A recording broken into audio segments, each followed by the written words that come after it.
Winning Plays Podcast is back and the Celtics schedule is out. Mark your calendars through, should we say June, Souichi Terada? Is that a little too ambitious on that front? Well, so somebody tweeted at me about the schedule and I was like, let's chill on June.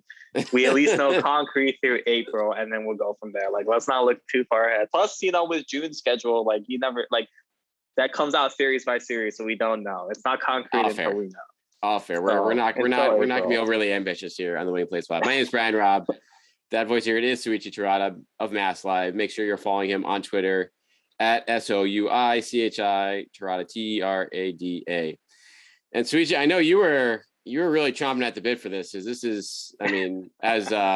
not even a rookie on the beat. This is going to be your third year coming up here, but you know the importance of schedule day of being like this is life for the next 6 to 8 months. And Celtics fans, I imagine this is just as much for them this year this is going to be must-see TV year-round now that you have a bona fide contender in place that has made some upgrades here. And we have the full docket here, starting off the NBA season period, opening night against Philly at the Garden. Yeah, it's I didn't realize. I don't know. I came from a college beat, so those schedules are pretty much already out like years in advance. Like right. College football, like they schedule out like literally like a decade in advance or something crazy. So with the NBA though, it's so nice. And like you said, like how, I don't know, 37 national TV games or something insane. Like with a contender, like there just wasn't as much buzz, I think, even last year, just because it was like, okay, the schedule's out. That's cool. Whereas like this year, it's like, you got the Bucks on Christmas Day, got 76ers opening night, the finals rematch with the Warriors, when will, the Nets come in if they do have KD and Kyrie, like you got, and like which games are the Miami games, et cetera, et cetera. Like there's a lot more to look forward to, I think. And I think, you could kind of feel the excitement. Like it was just a scheduled release day. Like I saw other NBA beat writers releasing it and like the fans were interacting with it. But I think the Celtics fans, you were just kind of like, okay, yeah, all right. Everyone's feeling it. Everyone's already excited. I don't know about you, B-Rob. I don't want the season to start like ASAP, but I am excited to see. Yeah, like I want the off season a little bit more, obviously. Post finals, but that ate up a lot of our summer. So as far as I'm concerned, they can just cut out the preseason entirely for us. So it's like let's get to October 18th. Unfortunately, it's not going to work like that. But yeah, it's weird to see. Oh yeah, they play their first preseason game October 2nd. So I feel like training camp has to start pretty soon before that, and it's getting a little too close. But honestly, it is exciting in terms of what is coming up ahead for this year. And so, what's well, I'll just put it this. Let's come out with just takeaways for like biggest, easiest month, toughest month, things that stuck out to you the most. I guess just looking at this whole schedule, what kind of stuck out to you first and foremost here when you just looked at the full 82 year Souichi? Yeah, the road trips are kind of weird. Like the December road trip, the 6-game one is like weird. Like you're going to Brooklyn, Toronto, then Phoenix. Like no, like the schedule makers kind of made that a little bit weird. Then you got another 6-game road trip in March and everything like that. And then the December-November schedule is weird because you got that 6-game homestand, I want to say, right? Yeah, 6-game homestand, or I think, sorry, let me count this real quick. 5-game homestand, then 6-game road trip, and you got like a 7-game homestand. So one thing I am kind of curious about is that January, just because you have, I believe it's 10 road games in that month and only 5 home games. So it's just kind of like the way it's kind of constructed. Obviously, it's an NBA schedule. So like you look at it and you're like, oh, that's a lot of games in a month. And it's like, yeah, that's just what the NBA schedule is. But I'm kind of curious to see how that January just feels, And I think you that's one of those months where like you have the Warriors at home, you have the Lakers at home. So there's a lot of marquee games. But I circle that month where I'm like, okay. Like I think that those are some of the trips where maybe Horford doesn't play, or maybe Gallo doesn't play, maybe Brogdon sits out on the back-to-back. So overall though, I think those are the ones that immediately stuck out to me when I first saw it. I'm like, ooh, those like road trips are like weird, like they're very condensed in a lot of ways. So, but if the road trips are condensed, that means your home games are also condensed. So you're pretty much not traveling. The second half of December, which is nice. The home Christmas game, I'm very happy with. Like I remember I was in Milwaukee for Christmas last month as COVID was raging on. It was like really weird. I was like, should I even be here right now? Like, what am I doing here on Christmas? So I'll take that home Christmas game all day in Boston. Yeah, you really highlighted the craziest stretch here with the it's actually, so it's like, I don't think I've ever seen this on an NBA schedule, period. From a 6-game homestand that around Thanksgiving into a 6-game road trip and then into a 7-game homestand. So it's like the Celtics generally do not have very long homestands. It's usually like 3 games, and that makes sense because they have to split the building with the Bruins, and you have to kind of orchestrate things around their schedule because they are the primary tenant there. But to do that, to have that, I mean, do you feel like that's like a nice thing for the players, or do you feel like they would want to? Because when you have 13 home dates in like a 4-week stretch, that means you're on the road for a lot of the rest of the year. So it's like, I guess it's a catch-22 from that. So I'm curious to hear like if the players were excited to see that, or if they're like, ooh, that's like, that means it's going to be rough for a lot of the rest of the year. I think the fact that there's so many road games in January sucks the most, just because like I personally felt like last year was my first full year, right, B-Rob? Like, I personally felt this like the 10 games before the All-Star break. I was like, all right, let's like it was like the dog into the season. Like I don't think the fans were as excited, even though the Celtics had their big turnaround. But like it was definitely the dog days. Like the interest kind of waned off, right before the All-Star break and everything. So I think that's where it probably kind of sucks. Like you're already like 3 months into the season, then you have to go on the road so much in January. Like I think that's where you're kind of like, okay, that sucks. So that's how I kind of feel about it. I don't know how you feel about it, B-Rob. The second half of the schedule, the thing is too, like I remember last December, like you looked at the schedule and then I kind of expected the Celtics to falter and start off just because like one, like I remember last year, the December had the big road trip, but you were also playing like really good teams. So like I kind of circled December. I'm like, okay, if they can like kind of like just like manage this month, it'll be fine. Whereas like this month, like you have the road trip, but like the games are pretty easy. Like you get Orlando in 2 straight home games. Like Minnesota will be kind of interesting, but like you get the Pacers, the Rockets, in the month of December. Like you make up for not those. that many.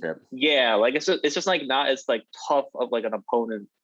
Obviously we don't know what these teams will look like, but you can probably bet the Pacers and Rockets aren't going to be very good. So I think that's the biggest thing. Like at least you can take some nights off with a little bit easier games, right?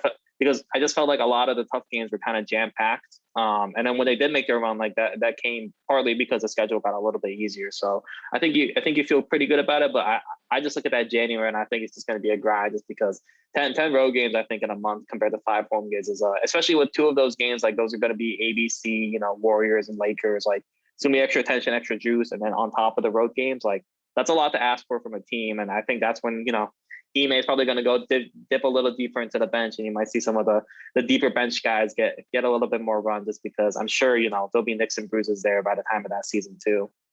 Yeah, there's no question that fortifying the depth standpoint this year was a clear priority, given the additions they made and now how they're kind of filling out the roster with guys that can hopefully give them something in a pinch as opposed to developmental projects, which was most of the bench at the end of last year.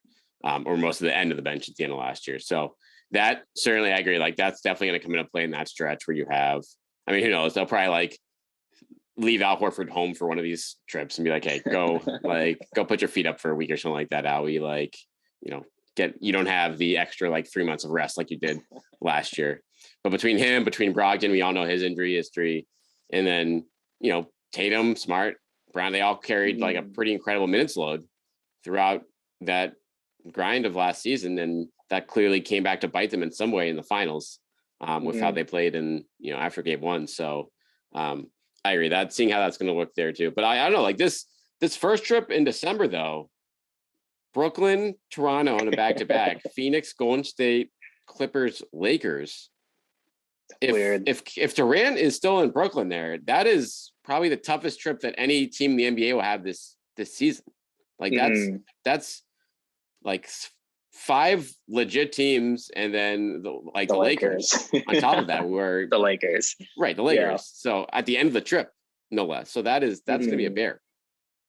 Yeah, and then I it's like weird too, just because you have that East Coast back to back, and then you fly directly to Phoenix. Like you have the back to back, then you have to fly to Phoenix, and there's only 1 day break. Right. Like that. Like on top of that sucks. And then you played. We don't know what the KD situation, especially with the Celtics, right? But like the Lakers game is the tail end of the 6-game road trip, and it's also back to back. So it's like if they go like 3-3 on that road trip, I'll be very impressed. I guess we don't know what the Nets will look like. The Nets could be horrible, but I think that's just one of those road trips where you're like, yeah, sure, you're a contender and everything, but you also and like you mentioned, like there are 2 back-to-backs in that 6-game road trip. So it's just, that one's just weird, man. I don't think I've ever seen that in terms of like, I feel like it's pretty straightforward. Like you get maybe an extra day to like go out west, you get an extra day to come back from out west, but the NBA kind of, that one's going to be a little bit much, but it'll be, I think pretty much all these games are going to be nationally televised. Like Celtics Warriors is going to be, Celtics Lakers always is, like Celtics Clippers is going to be really interesting. So we'll see, I guess. I don't know. But like I mentioned earlier, after that road trip, you get Orlando, 2 straight games at home.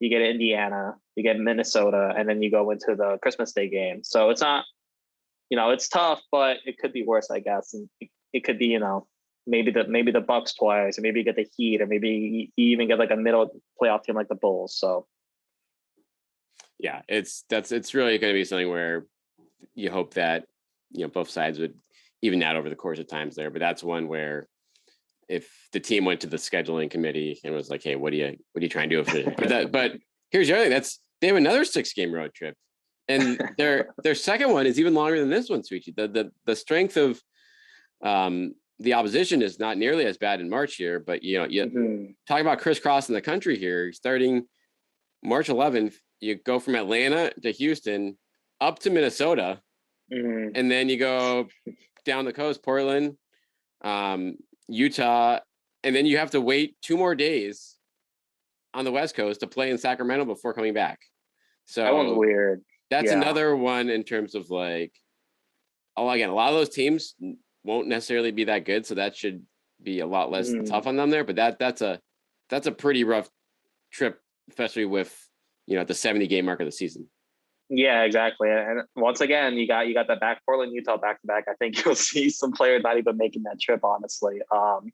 And nice thing too, like the 2 home games that you get coming back from that is going to be Indiana, the Pacers, and the Spurs. So luckily, it won't be that difficult. I was actually a little bit surprised, B-Rob. Like you have kind of like a mix. I think it's more of a mix this year for like first glance, it's only been a day since it came out. And we don't know what these teams are going to look like, right? Like we thought Portland would be decent last year, et cetera, et cetera. I think you get more of a mix of like, you kind of like flip-flop between like these really competitive games and like these kind of like bottom feeder teams. I think that's a lot better too. Because like I mentioned, like December last year, like I think in December last year was like almost every game they played was against like a playoff team from the year before. Like I said, like Portland wasn't that good. The Clippers weren't the Clippers because Kawhi wasn't playing, et cetera, et cetera. But like those are like, there was an objectively tough schedule, whereas this time you're kind of flip-flopping. So at least you'll have a little bit of a break, I think. And that's when, maybe you play Pritchard like 25 minutes against, the Trailblazers one game, and then maybe you go all out against, the Bucks or whoever it may be. So, I think the balance is a lot better. It's too early to say what these teams will look like, but at least I like the balance a little bit more compared to last year. Yeah, I think it's a good point about you on that. I think that will help them just plan things out a little better, and then like from the minute standpoint, really even things out there. But I want to get into like most anticipated matchups, and we'll get to that in a second. First, we're going to hear from our sponsor here, LinkedIn Talent Solutions, where as you gear up for the fall, you need the right people on your team to help your small business fire in all cylinders. And LinkedIn Jobs is here to make it easier to find the people you want to talk to faster and for free. I know personally, I've been on LinkedIn for years. It has helped lead to a couple of jobs over the years, and I've been able to connect with and network with tons of people on there over time. So it's a great place to get set up on. So you can create a free job post on there in minutes to reach your network and beyond on the world's largest professional network of over 810 million people. So you can add your job and the purple hiring frame to your LinkedIn profile to spread the word that you're hiring, so your network can help you find the right people to hire on there. It's simple tools. You can use screening questions, make it easy to focus on candidates with just the right skills and experience, so you can quickly prioritize who you'd like to interview and hire. It's why small businesses rate LinkedIn Jobs #1 in delivering quality hires versus leading competitors. So here's what you can do. LinkedIn Jobs helps you find candidates you want to talk to. Nearly 40 million job seekers visit LinkedIn every week. So post your job for free at linkedin.com/winning. That's linkedin.com/winning to post your job for free. Terms and conditions apply.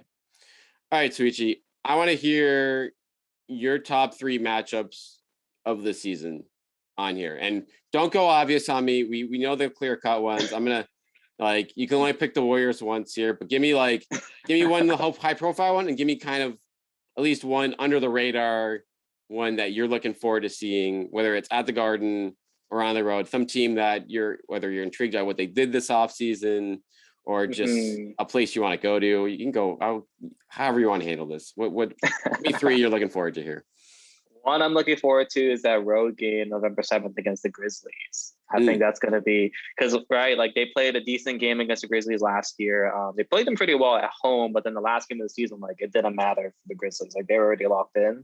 And, you know, like if you're there in person, like media gets courtside seats and like seeing Ja courtside, I bet would be very cool, very exciting. I'm sure that'll get a lot of attention. So that one, I'm kind of curious to see how Atlanta looks like. Yeah, Trae Young and DeJounte Murray. That's like the next week after, so I'm not trying to front load this or anything. But those Atlanta games, they also play on the last game of the regular season. We'll see if that will end up mattering, like I just said. But I'm very curious to see Atlanta. And then Dallas, like they're fresh off a conference finals run. I think Luka is just going to get better. And I love watching Luka play. Like I just think it's so much fun. And you know, like when the Celtics looked invincible, you know, like the Mavericks and the Celtics had a very similar season last year. They always play great games too. Yeah. They play incredible games every single time, it seems like. I don't know about the ones that in Dallas, like I don't know. I mean, like just dramatic games, like two straight Luka game-winning threes in Dallas. And then the one in Boston was like the KG retirement day. And that was a crazy back and forth game too that Dallas pulled out down the stretch there. But I agree. I think Dallas is a sneaky. If you want to go to a Celtics game and not pay like top dollar like you would against like the Lakers or the Warriors, get a Mavericks game, because that's one where I think for the entertainment factor, you're guaranteed good stuff there. Yeah, I love watching Luka play. And I guess just to throw in one more is definitely Denver. I love watching Luka and Jokic play. Like those are some of my favorite players, I think. And you know, I don't know, like they smashed. I remember last March they smashed the Nuggets, but I just think with Jamal Murray being back and hopefully MPJ's healthy, though that doesn't seem like a guarantee. Like I think the Nuggets will look a lot more interesting next year too. I like it. Yeah, having Jamal Murray back is going to be really fascinating to see how those parts mix together there. You brought up a good point. I mean, you brought up Atlanta to end the season. The end of the season here for the Celtics is very sneaky interesting because they close out the last week with Philly, Toronto, 2 in a row at home, and Atlanta. Those are 4 teams that probably will be fighting for playoff positioning in what is a pretty crowded Eastern Conference. So this will be kudos to the schedule makers there to like at least add an extra layer of intrigue. And I think the good news here for the Celtics too is that like they have 3 days off to start April there. So they won't necessarily be, dying for rest at that point. So they could, if they're playing for seeding at that point, I expect them to go hard in all those games. And the week before too, they have Milwaukee on the road. So those are a lot of Eastern Conference teams who realistically, like they might be like 3 or 4, at most 3 or 4 games apart. So yeah, it's you just rarely see that from that, at that point in the year over time. It's usually against a Western Conference team or just a couple teams that are tanking at that point. I think we're pretty guaranteed to say, 5 of those last 6 opponents are going to be teams that are going to be in the thick of things so far. For me, another just general takeaway here is the Celtics really should be getting off to a strong start in the season based on this schedule. I mean, you open up with Philly and Miami, and that's, you could easily split that or go 0-2. And if you crap the bed against Philly in the opener at home. But then after that, there's really no top tier opponents for your next 2 weeks until you play like the Memphis game you mentioned, but they'll either catch a break there because Jaren Jackson Jr. is still going to be out after ongoing, he went that surgery. And you do have Denver at home that week, but by and large, the November schedule is pretty easy compared to when you look at the level of opponents. And the same goes for October after those first 2. You got Orlando, Chicago, Cleveland, Washington at home. So to make up for, to give themselves a little bit of leeway on that West Coast trip, like Ime Udoka should be like, hey, listen, we need to be coming out here, building up, 15-5, 14-6 type start here to give ourselves a rung up. And so we're not playing, catch up for the last half of the season like they did last year. Yeah, I just think it'd be one, it'd be obviously good for seeding, but I just think it's better for the vibes if the defending Eastern Conference champ just starts off strong and makes a couple statement games. I think the team will realize that too, especially, you know, like you mentioned, the road trip and everything. But I think the biggest thing too is like if you look at like the November schedule, like you'll see playoff teams on there, like right, Memphis, who knows what they'll look like. Like Cleveland's a decent team, but they're not like a top tier team. They're still pretty young. Chicago, like realistically, like who knows what Chicago will look like, right? Like they were the number one seed for a bit, but that felt like their peak, honestly. Like those players aren't getting any younger with you know, with DeMar and who knows what they'll look like and everything. But I don't know, like I just think it's, you know, for all the right reasons, I think it's good to start off strong, but like it's just like I think it's good to start off strong. Then you can kind of look at like the middle parts of the season and be like, okay, this is when we can, you know, sneak in a rest day for these guys. You know, maybe we can play Tatum like 30 minutes a game instead of 36 minutes a game and stuff like that. And maybe we can see, you know, maybe the Celtics can see what Peyton Pritchard is about, like maybe what he can do in his third year. Maybe you give Grant Williams a little bit more run, like he's still pretty young. So I think the middle parts of the season too is when you can really dabble with a lot of, you know, like experimental stuff. But like you said, B-Rob, like the schedule looks good for them. And I just think a 15-5 start would just be great for the vibes, you know, like like the 18-21 start last year after they lost on the buzzer beater, the RJ Barrett buzzer beater to the Knicks. Like it'll never get to that point, right? Like they've proven that they're contenders, but it's just like, you just don't want to like mess with something like that. Like I know you're like contenders and everything. I know you're expected to make a deep playoff run, but it's just good for the vibes if you go 15-5, like you said. Yeah, and it will, I think, really help change the way Ime Udoka manages games. And like you said, give those guys the opportunities in these games. And I mean, I'm just curious to see how he's going to handle it. I mean, even on a regular night where everyone's got equal rest, is Ime going to go 10 deep? Is Peyton Pritchard going to be playing every night, or is he going to be more of like, okay, we want to play and we want to play more than 5 minutes, so let's wait for those nights where someone's got a night off, or we're playing a lesser opponent, so we can give him more run at it in the game regardless. And all that stuff will kind of come into play more in that first stretch of the season where they'll have chances to tinker a bit more given the opponents on the schedule. Oh. What do you think? Any closing thoughts on the schedule here? We don't want to hammer this to death here, but I feel like it is a pretty fascinating look. Big picture wise, I actually think the schedule, sometimes an easier schedule will help you. I mean, still, you're playing the same teams regardless, but how it aligns might help you or help you.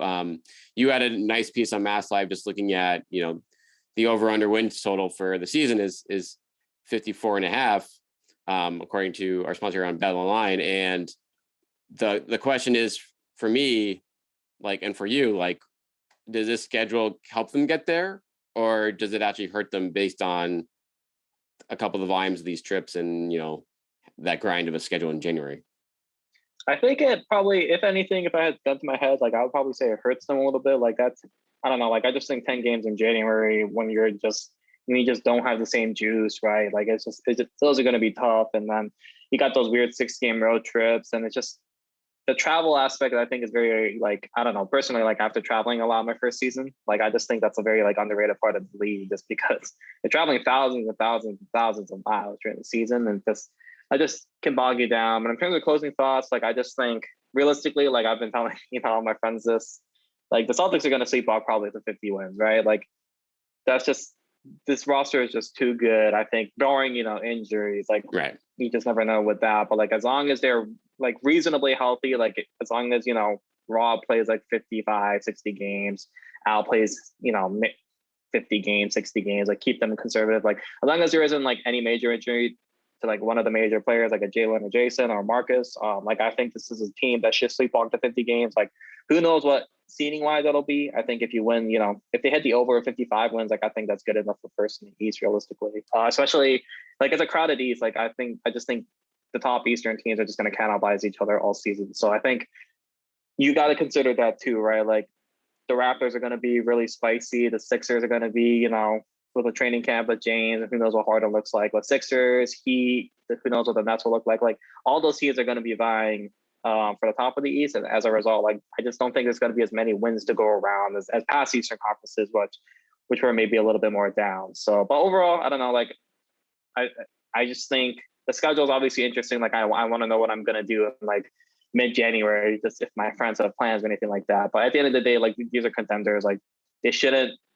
I doubt they will, and they won't. But they shouldn't take the regular season as hard. They'll go all in as even last year. Like this is a contender. Like just prioritize for the playoffs. I think that's what the goal should be for the next 82 games. Just make another finals run, get banner number 18. Like that's at this point, like that's what the Celtics should aim for, just because they are contenders. Yeah, and I'm with you in terms of I don't think this schedule helps them at all in terms of getting to that 54 and a half. And like you said, it's going to be wins. I think anyone getting to that mark at the 54 and a half mark for wins it's going to be rough in the East, because like I said, there's just not many easy wins to come by, even when you go further down the conference beyond the teams you mentioned. Just not a lot of teams just taking it at this point, at least to start the year. So that's going to be fascinating to keep an eye on. We're going to wrap up in a minutes here, because we're not allowed to contractually do any podcasts without talking about Kevin Durant at this point of the calendar. But all right, Souichi, we haven't talked about this on the pod since Summer League, I believe. And so we've had a lot of rumblings on the Durant front in this month. It feels like it's been like 3 months, to be honest, based on the number of leaks that have come out here. Mm-hmm. The latest seems to be, okay, the Nets are really just hoping they can run things back here, which makes a ton of sense. Of course they want to do that. Mm-hmm. Like they haven't seen this team composed with Ben Simmons yet. They're obviously not getting the Durant offers they want regardless. Mm-hmm. And so my question to you is, do you think that's realistically going to work? Or do you think Durant makes this thing ugly and kind of puts their feet to the fire, more a la what Ben Simmons did in Philly last year? I think it's far more likely to get ugly than him just playing it out, just because like dude can show up to training camp. Jimmy Butler showed up to training camp for the Minnesota Timberwolves, and we know what happened there with the legendary moments that came out of those practice reports and everything like that. So I don't know, like I just don't see them running it back, just because like these leaks are all strategic. And in terms of the leak that I thought that was kind of interesting was the one about where Durant essentially gave Joe Tsai like the ultimatum of like either pick Steve Nash and Sean Marks or pick me. And then obviously Joe Tsai, he ended up tweeting like, hey, like front office and the coaching staff has my full support. So I just don't see how you can cleanly run it back when Durant basically, like broadcasted to the world, like obviously not publicly per sources and everything, but like, right. Like I don't want to play for this coach like that. I had a hand in hiring. Like it's exactly. It's gotta be awkward. Like, also, like Steve Nash is like, this dude should get way more respect than like he's getting in terms of this, right? Like, dude has won MVPs before. Like he's proven like he's a very good player and he has a good basketball mind and everything. So I just don't see how this runs back cleanly. Like between all those things, like sure I can see him showing up to training camp, but just like essentially being super chaotic. Yeah, I can see that, but it's just beyond that. Like I just don't see how you can play 82 games and it's just. Right? Like I keep writing about this just because of all these rumors. Like Durant's about to turn 34 years old. He's got 4 years left on his contract. Like, I don't know. Like, I just don't think those are like necessarily good things at this point in his career. Like he's been very injury prone. I think, ever since his last Warriors year and everything after he tore his Achilles, like it's just, dude's getting up there in age. Like how many like great NBA seasons does he have left in his body? Like even last year, like sure, he was very, very good when he saw the court, but like that wasn't necessarily all the time. So I think this will go ugly before. Like I get why the Nets want to do this, like right, like with a healthy Joe Harris, with a healthy Ben Simmons, with an engaged Kyrie, with an engaged KD, like that's still one of the best teams in the league. I just don't think it's going to happen, which is a shame. Like I think that would be a very fun team to watch. Unfortunately, it's obviously not going to come to fruition. Yeah, the Nash part that you hit on there, because it's one thing you say, okay, like the Sean Marks dissension there is under, like, at least it's understandable because like Durant, that's not Durant's guy, and the things they went with, obviously he was mad in terms of how they handled Kyrie last year, it's vaccination stuff, and keeping him away from the team for the first half of the year, which you wonder if they made a different decision there, whether things would be different now or not. Even though that was a very understandable decision at the time by the team, I think. But with Nash, it's like, okay, you clearly, this was your guy. You pushed out, or Kyrie helped push out Atkinson. You brought in the guy you wanted, And so what did Nash do to turn Durant off to him? Is it more just like, okay, I have to try to sever this relationship to get out of here? And like, I have nothing against Nash, but this is how I get out of here sooner. And try to convince the Nets that I'm not going to play for them is to try to damage this relationship. It's like, there are so many angles to this. It's fascinating to see like how, when all push comes to shove, like, okay, well, like, will both sides just give in and be like, okay, like, Steve, I heard you just said to Kevin, but I'm still the coach here, and or is it just like, okay, this is like a disaster, like someone's gonna want out? Yeah, poor Steve Nash. Like, he could just be chilling in retirement, but he chose to do this, and I don't even like. Sure, I don't know. It's just when you sign up to coach Kyrie and KD in Brooklyn, like I just simply think you would have expected more like functional like relationships and like a functional organization, but that just has not been the case. And I just feel bad for Steve Nash, man. By all accounts, he seems like a good dude. Just wanted to play some soccer in retirement, but came back to coach. And this is what ends up happening. Poor guy. It is. If he ever wants, I'd be shocked if he ever wants to coach again after this. Like, it's just like, I mean, maybe you want to see this is not on your legacy like this, but it's also just like, what, like you said, like, I did not sign up for this kind of a mess. But that's, again, if you follow Kyrie's career arc, that kind of is, I guess it's not a complete shock that he's, left an organization just like this. And I mean, Durant is a different kind of cat, I guess, on this front too. So I don't know, this is just, we're getting close. It's like training camp is about a month away here. So, it's, the staring match is going to continue. The leaks are going to continue, and we're going to be, waiting for some real basketball to start as we hope there's something else to write about. Well, let's first enjoy the off season, Rob. It's true. It's not that we still have another month. We'll have another month. Celtics be right. It's we deserve that after a very long finals run. Delayed start to training camp, hopefully. All right. Make sure you're following Souichi on Twitter at Souichi Terada on there, and check out all the stuff on Mass Live as well. Rate, review, subscribe to the Wing Plays Pod. We'll be continuing to getting you guys ready for the start of next season as we get closer to training camp. And I don't know, there's still a couple roster spots open, Souichi, so we could have some fresh signing or two to talk about in the 15-man roster battle will be fun for training camp. That will be a fun angle for us. Yeah, we'll see how training camp goes first, or who's still there. Honestly, right? True. We'll see. A lot of answers. Everything's up in the air. So we'll be writing that down as we get closer here. And yep, that's it for us. Thanks for listening. We'll talk to you guys next week.